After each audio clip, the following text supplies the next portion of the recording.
Olá, pessoal, tudo bem? Eu sou a Márcia Ferreira e hoje nós vamos falar sobre a fundamentação da astrologia. Bem, o que acontece? Como vocês sabem, nós temos aqui muitos cursos no CEAP, os de formação e os de especialização. Então, todos os nossos dados aí. Aliás, dá uma curtidinha no nosso canal, inscreva-se no canal do YouTube, ok? Para a gente prosseguir aqui com esse trabalho. Então, e nesse contato com os alunos, eu senti sempre muita necessidade de fundamentar a astrologia, porque eu acho que não deve bastar que a pessoa só acredite. Eu acredito, assim como eu acredito em bruxinha voando, ou acredito por acreditar. Eu acho que tá além da questão da fé a astrologia, né? Eu acho que ela tem que chegar para você num nível em que você vivencia, você experimenta, você sente aquilo, né? Então, muito inspirada pelas aulas com os alunos, eu falei, não, eu vou colocar essa palestra também, ou esse vídeo aqui, para você que já gosta e acredita em astrologia, acredita entre aspas, né? Que você já tem afinidade, já gosta, estuda ou trabalha, mas especialmente para você que é cético ou cética, que não acredita, que acha que pode ser. Acredita nesse sentido que eu estou falando, não da crença, né? Que não experiencia a astrologia, não tem a vivência da astrologia, porque a astrologia é muito de ter vivência mesmo, sabe? Tem vários estudos que são assim, né? Que a gente, pela prática, são empíricos, né? Que a gente precisa entrar em contato com eles. A astrologia é assim. Senão a gente só fica ligado ali, bloqueado pelo preconceito e não consegue progredir, não consegue se abrir para uma outra realidade. Então é para você que gosta de astrologia, mas é também para você que é cético e que ainda não gosta de astrologia, porque eu vou te contar, a gente se apaixona, tá? Então vamos lá, vamos continuar. Bom, sempre tem essa questão do primeiro impacto, o primeiro contato com a astrologia. Eu acho que para 90% das pessoas, foi para mim, ou para as pessoas que eu converso, que eu pergunto, alunos, ou as pessoas que vêm fazer o mapa do mundo comigo, é a partir da leitura do próprio mapa, sem dúvida, foi assim para mim, né? Sem dúvida nenhuma, é quando cai a ficha que a gente fica, como é que pode aquilo tudo sobre a minha pessoa está sendo falado ali naquele mapa, né? Então eu percebo muito, principalmente quando eu atendia presencialmente, que agora tudo é online, a postura da pessoa, que ela chega assim e depois parece que ela vai desarmando, porque ela tem muita certeza que tudo aquilo que está sendo dito é sobre o mapa dela, é sobre ela, é sobre a psique dela, sobre o interno dela, tá? Bem, então, como eu estava falando, essa fundamentação é importante, mas junto com ela, a prática, o contato, né? Essa coisa que você constata pelas evidências, pelas questões que acontecem, e ela se torna, como ela deve se tornar para ser o verdadeiro conhecimento, ela se torna visceral, sabe? Tá dentro de você, tá dentro das tuas entranhas, daí ninguém tira, tá?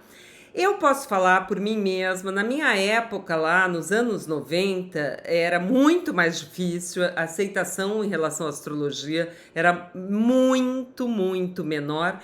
Então, eu passei também por muito ceticismo e por muitas pessoas céticas à minha volta, me questionando. Então, parece assim, sabe, quando você tem que ser lapidado por uma coisa.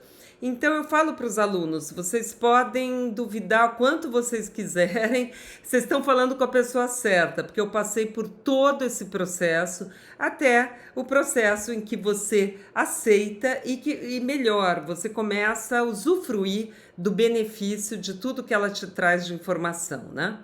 Então, depois passei a fazer os mapas de clientes e essa compreensão nos leva, assim, eu sou psicóloga, né? O pessoal que me segue aqui sabe, já há 40 anos.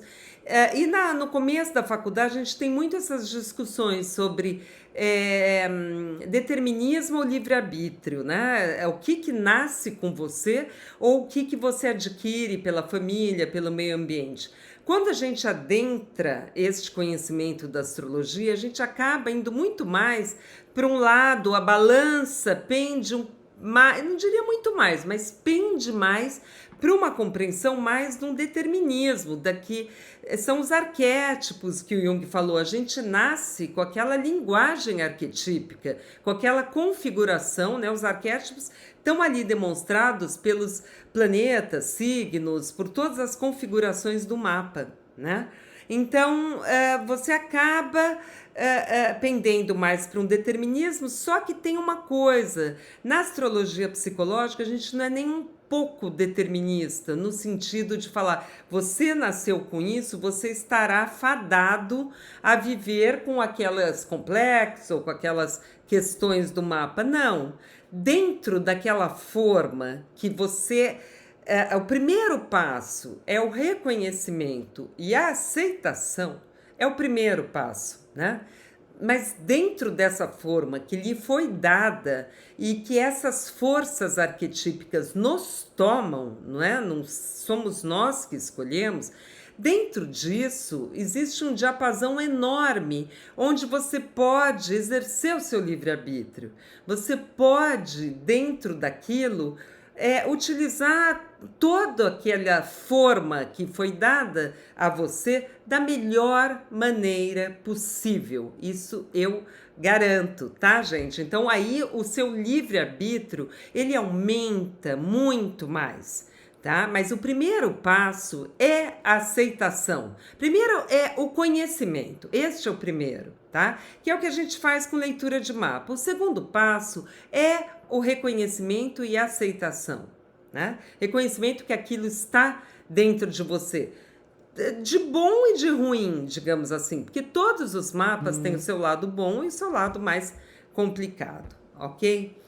Bem, e nós trabalhamos aqui, se você já segue o nosso canal, você sabe, com uma linha da astrologia que é chamada astrologia psicológica, né?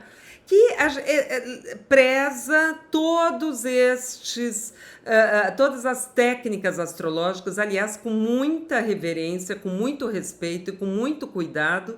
Porém, como existe essa formação da minha parte na psicologia, existe uma prática aliada a essa visão, a esse olhar que agrega o olhar, um olhar mais aprofundado, né? Que procura ver além daquelas características fixas de personalidade. A gente procura enxergar mais uma dinâmica psíquica, né? Subjacente, tá? Então, essa é o que é hoje em dia chamada de astrologia psicológica. Já também algumas pessoas já tratam de astrologia arquetípica, porque ela vem acompanhando mais ou menos os movimentos da psicologia. Lá nos anos 30, foi tida como astrologia humanista, depois com Alice Green, astrologia psicológica, e agora com o James Hillman, que é um psicólogo, né, que se sucedeu ao Jung. Ele fala muito da psicologia arquetípica, e a mesma coisa também algumas pessoas tratam como a astrologia arquetípica, tá? Bem, a máxima da astrologia, de uma forma geral, é a máxima que vem lá desde do Hermes Trismegisto, né? O Três Vezes Grande, que está naquele livrinho Caibalion. Ninguém sabe quem foi essa pessoa, mas é uma das leis do universo, a lei da correspondência, assim em cima como embaixo. Isso é a máxima da astrologia em geral, né? E aí não tem nada a ver com o modelo cartesiano de causa e efeito. A gente não parte do princípio que o planeta emitiu um raio e que nós aqui fomos atingidos por esse raio. Esta é uma compreensão de causa e efeito. Não é assim que a gente entende a astrologia. É muito difícil de você explicar a astrologia, mas existem muitas maneiras de você fundamentar esse conhecimento, inclusive ficar muito firme quando você se deparar com uma pessoa muito cética, né? O Jung, por exemplo, ele entendia através da como uma sincronicidade ou uma simpatia, como ele gostava de falar, né? Uma simpatia entre os eventos. No nosso site, convido você para ir visitar o astrologiacap.com.br.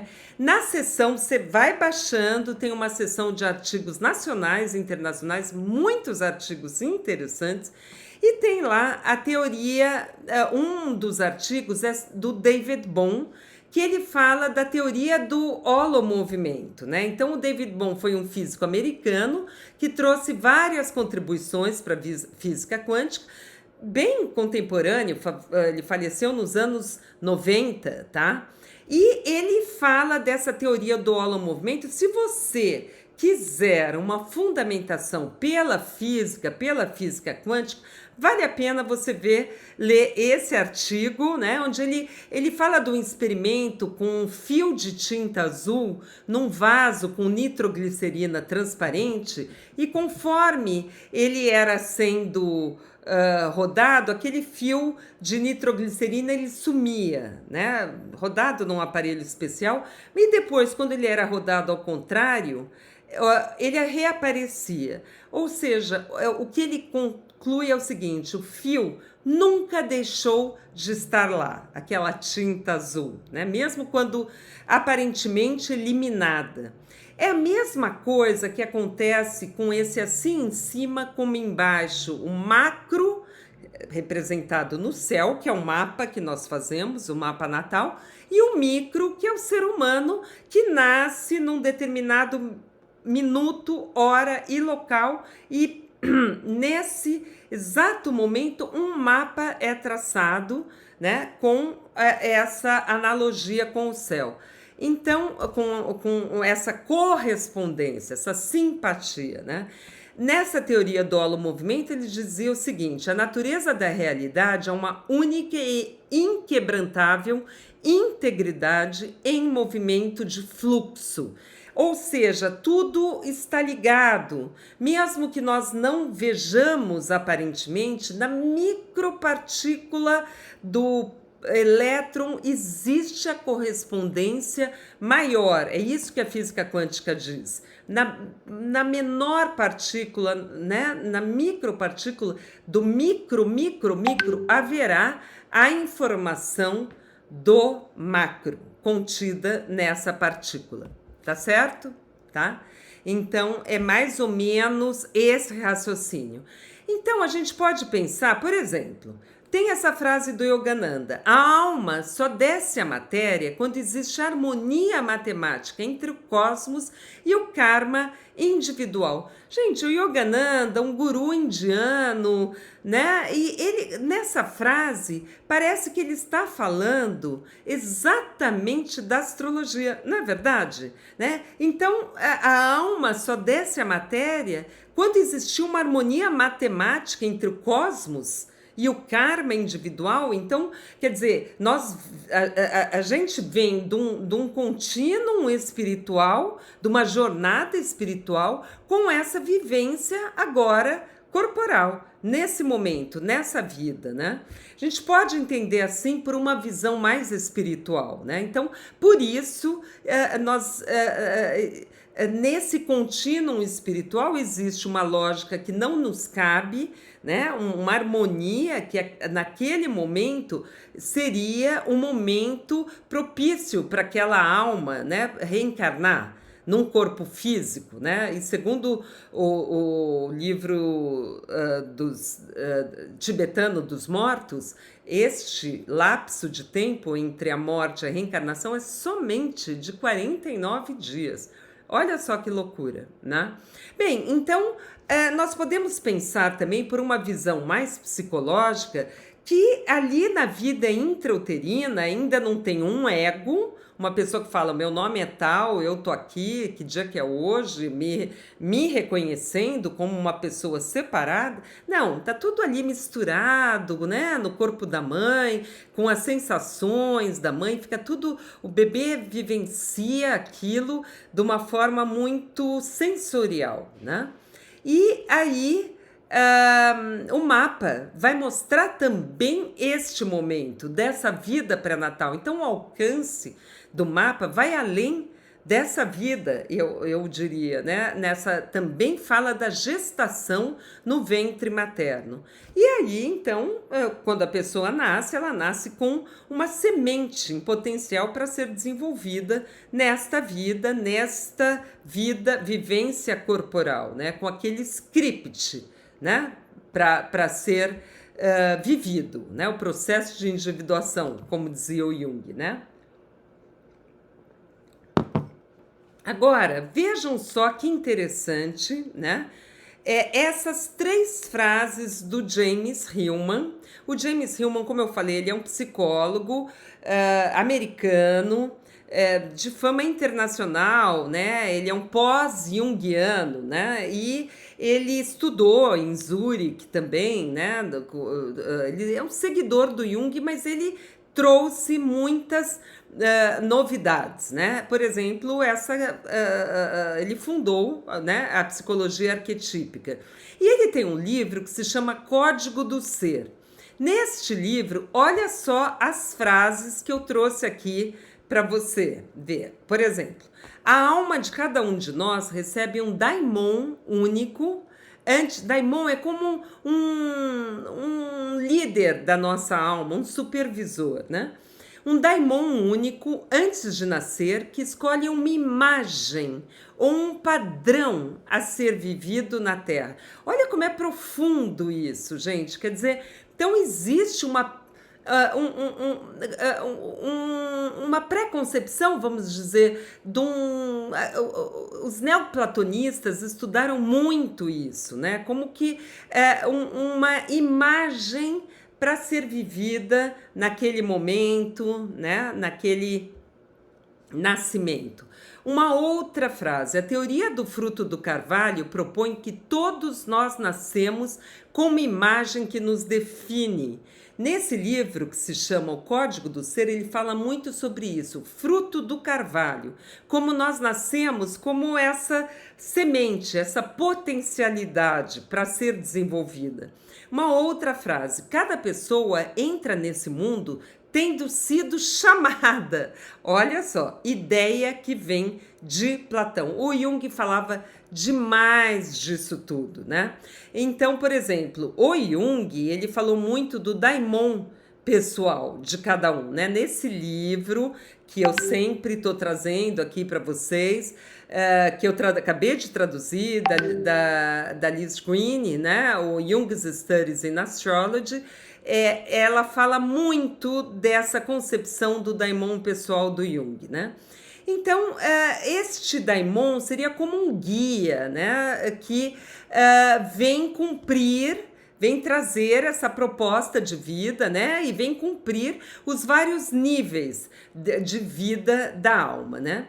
Então, o corpo físico, os pais, o local ou hora do nascimento, o ambiente, a herança genética, mas também esse horóscopo natal seriam todos como que escolhidos, como dizia o Yogananda, por essa harmonia matemática entre o karma e o cosmos e o karma individual, né? Então, no mapa natal está tudo isso contido, toda essa informação, tá? Refletindo uma escolha da alma.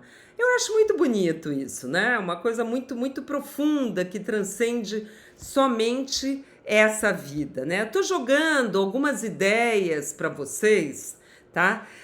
Para vocês se situarem como existem essas compreensões, tá? As compreensões vão além só da compreensão da ciência cartesiana, que é o que nós vivemos atualmente. Que, aliás, eu acho que com este ingresso de Plutão em Aquário, muita coisa vai mudar, Aguardem. E agora em março que começa esse ingresso, né? Com uma grande mudança de paradigmas. Vejam uma outra frase, uma outra seguidora do Jung, a Marie-Louise von Franz, né? Que esteve com o Jung, trabalhou muito com ele. Olha esta frase dela, de um outro livro, aquele livro As Mulheres que Correm com os Lobos, né? Se não me engano, é esse o título. Ela fala o seguinte: no Egito, a parte espiritual e imortal da psique era representada pela Ba, que nascia como pássaro ou estrela. A Ba simbolizava aquela parte da personalidade que sobrevive à morte e acompanha o Deus Sol pelo céu como estrela permanente. Então, aquele contínuo espiritual que eu estava falando, nós podemos, por essa compreensão do Egito, né, podemos pensar que seja essa Ba, né, essa parte da personalidade que não morre, que sobrevive à morte e acompanha o Deus Sol. Desculpem.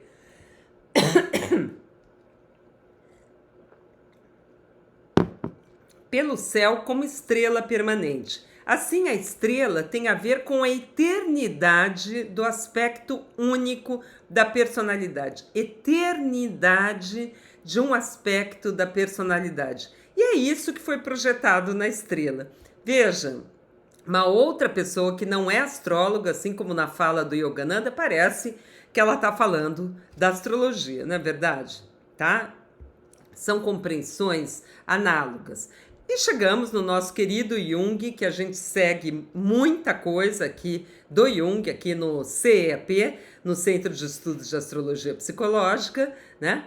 E aí ele fala o seguinte: qualquer coisa que nascer ou for feita no momento particular de tempo tem a qualidade deste momento de tempo. Gente, nas vinícolas, não é? Exatamente, os produtores de vinho sabem muito bem disso, que conforme aquele minuto, aquele local de nascimento, solo, ambiente, luz, né, época do ano, vai trazer essa informação, né? Tem a qualidade. O Jung gostava muito, o enfoque dele para a astrologia era muito focado justamente nessa qualidade do momento do tempo. Aí ele tem uma outra frase: sincronicidade postula um significado que é a priori em relação à consciência humana e aparentemente existe fora do homem. Olha só que interessante. Então é assim que ele entendeu a astrologia. Por que na astrologia, às vezes, no mapa, está mostrando o teu pai, a tua mãe, o teu irmão? Quer dizer, existe uma correlação, tá? Em relação à consciência humana e o que você está vivendo fora de você.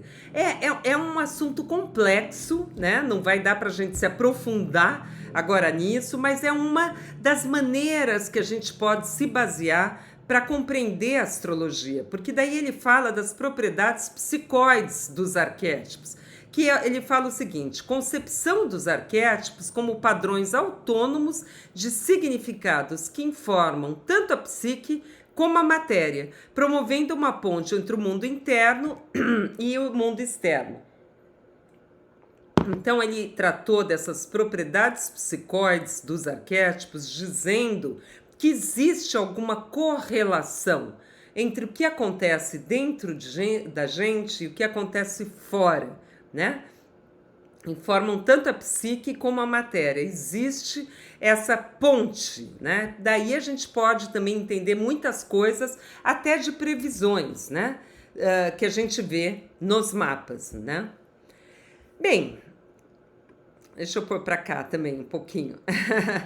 Bem, ele tinha essa compreensão da anima mundi, né? Unus mundus, como tudo estando interrelacionado. E quem fala, um autor que fala mais sobre isso atualmente, que está vivo, é nosso contemporâneo aí, é o Richard Turnus, onde ele fala uma frase que a gente usa muito também no CEAP, né, nos nossos cursos, que ele fala o seguinte: a astrologia, ela não é evento preditiva, mas sim arquetipicamente preditiva. Olha que bonito e que interessante isso. Então, esta concepção é de que tudo teria uma certa ligação, e é por isso que a gente pode prever aquela linguagem arquetípica, né? Então, que existem paralelos entre fenômenos sincrônicos, essa doutrina hermética do macro e do microcosmo.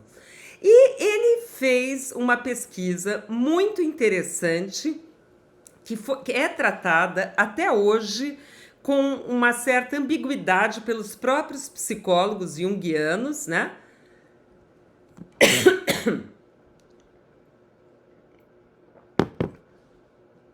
Mas que em grande parte ele valida sim a astrologia. Vou mostrar para vocês.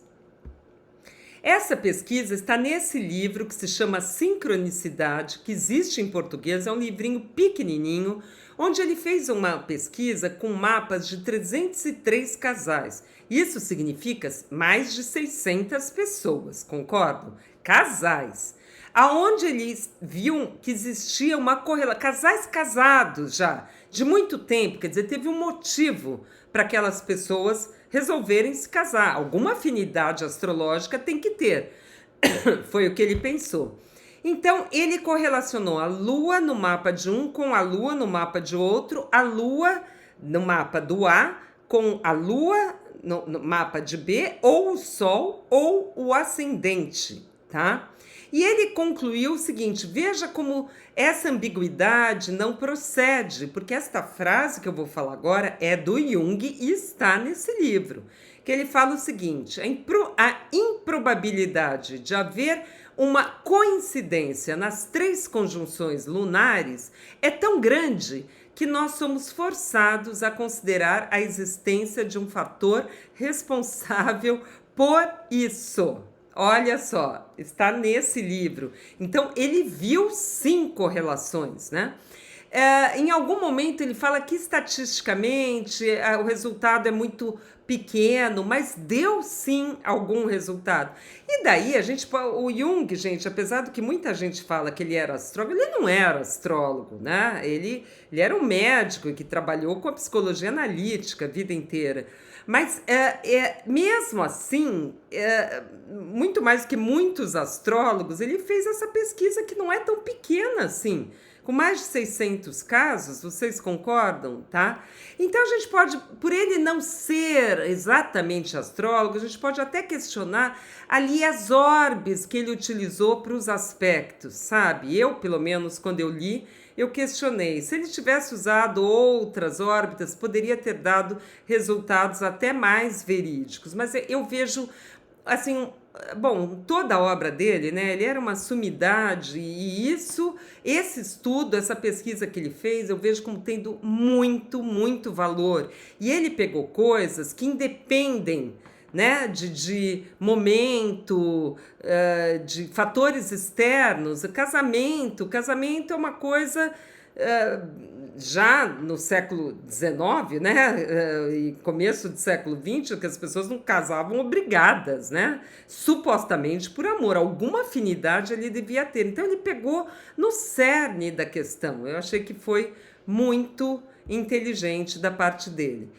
Então, vamos ver esses 2 mapas. Eu queria falar para vocês um pouquinho de como a gente tem a compreensão aqui no CEAP, né? Que eu tento passar muito isso para os alunos. Por exemplo, quando a gente pega o mapa do Gandhi, que a gente vê que ele tem um Sol em Libra, tá?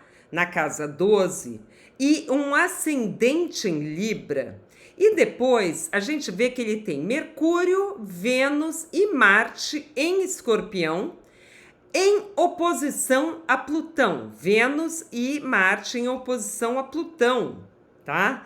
É forte, muito forte isso, né? Então, como é que a gente pode pensar? Um Sol em Libra e um ascendente em Libra busca uma harmonia. Muitos conflitos incomodam, perturbam, tem uma dificuldade, é bem os pratos da balança mesmo, quer equilibrar, quer equanimizar, né? Quer pacificar, é uma energia mais do Eros, né? De querer buscar uma estética, uma harmonia. Já Plutão, né? Mas então, em função disso, Libra muitas vezes coloca muito a sujeira para baixo do tapete, né? Para não ter conflito, não vamos brigar e tal.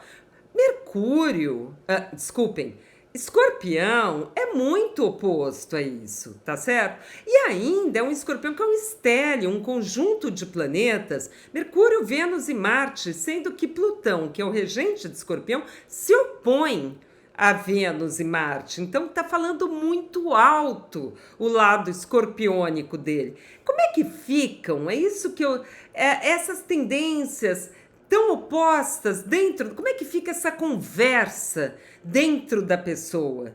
Essas tendências, como que a pessoa resolve isso, né? Ela projeta um lado, ela fala, não, você que é o agressivo projeta o lado escorpiônico dela, ou ela projeta o lado libriano dela, ou ela reprime. É uma outra saída, ela reprime o lado que quer pacificar, né? E em prol de ir a fundo nas questões, de buscar sujeira embaixo do tapete, que é o lado escorpiônico, intenso, investigativo, né? Que não quer se submeter. A energia de escorpião é eu desejo, é uma energia muito forte, né? Como é que fica isso? Ou ela reprime o lado escorpiônico, abafa aquilo para ser boazinha, para ser bem aceita, para ser a boa menina, né? Então a gente vê que no caso do Gandhi, como ele brilhantemente, ele conseguiu integrar as duas energias opostas, fazendo o quê? A não violência, o movimento da não violência. Ele conseguiu derrubar o exército britânico, que era o mais poderoso do mundo e sempre foi muito guerreiro. O exército britânico, gente, não é pouca coisa, tá? Com essa filosofia da não violência. Só resistindo, eles resistiam, mas não contra-atacavam. Quer dizer, não contra-atacar, ele estava respeitando o lado dele libriano. E resistir, e não se submeter, e se opor, e ser muito forte, até passar fome, né? Não esmorecer, toda essa resiliência era o lado dele escorpiônico. Então ele intuitivamente ele conseguiu integrar essas partes. E é o nosso trabalho como astrólogo exatamente você clarear esses caminhos de possibilidades para as pessoas, né? Se ela tem coisas antagônicas no mapa, qual que é o primeiro passo? Primeiro, fazer o mapa, saber, conhecer, trabalhar na terapia. Aliás, lá atrás, eu acabei não falando que eu não vejo a astrologia como tratamento em si. É claro que numa consulta a gente pode propiciar tantos insights valiosos, tantas mudanças, tantas... cair de ficha mais profundo e a pessoa sai e muda a vida dela, isso sim, mas não é o tratamento continuado, né? Porque para o tratamento continuado nós temos também que repetir e repetir. Isso eu atribuo para as terapias, ou até algum tratamento espiritual, ou outros tratamentos. Mas este cair de fichas, este possibilitador de insights, que é o mapa, é valiosíssimo, tá? É uma grande parte. Mas não adianta a gente achar que a pessoa vai vir uma vez, você vai fazer um psicodrama das casas do mapa. É claro, ela pode ter um insight num workshop, né? Claro, com certeza, tá? Mas isso faz parte desse insight, né? Eu não diria que para continuar você precisa de outras ferramentas, né? Para ser o tratamento em si. Mas tem só isso já é um valor incomensurável. Por exemplo, o mapa do Mozart, que ele tinha esse stellium aqui em Aquário, né? Vênus, Mercúrio, Sol e Saturno, tá? Então, não vou analisar o mapa dele todo, infelizmente nós não temos tempo para isso, mas aqui nós percebemos uma tônica aquariana muito forte, né? E também netuniana, que com o Netuno se opondo ao Sol, ao Mercúrio, né? Bem, o que a pessoa faz com isso? Porque tem outras partes dela, né? Aqui a gente não vai falar assim, olha, ele tinha que ser menos aquariano e desenvolver mais o lado sombra dele, do leão. Não é muito por aí, porque aí a gente só vai estar falando dos signos, né? Mas por que eu estou dando ênfase neste signo de Aquário? Porque eram 4 planetas, né? 3 pessoais no signo de Aquário. Então a gente sabe que tem ali um núcleo arquetípico aquariano com todas as suas psicodinâmicas e entrelaçamentos que a gente conhece, tá? Mas então qual que é o caminho? Se o senhor Mozart viesse fazer o mapa com a gente, o que a gente falaria? Olha, vamos pelo caminho do autoconhecimento, porque tem coisas muito positivas. Você tem aqui uma tônica forte, aquariana, nem precisaria falar esse linguajar, né? Astrológico, acho que às vezes mais atrapalha até. Isso tem o lado bom e o lado que é mais que a gente precisa trabalhar. O lado bom da genialidade, de estar à frente do seu tempo, de ter, de acessar dimensões tão vanguardistas, né? Tão geniais, né? Sem dúvida nenhuma. O outro lado tem o lado também do distanciamento, um lado que é difícil, né, de se conectar, que está sempre se sentindo um pouco estranho no ninho, né? Os distanciamentos que a pessoa não consegue ultrapassar aquilo. E outras questões da pessoa sempre se sentir diferente, não conseguir se identificar. Existem também esses núcleos.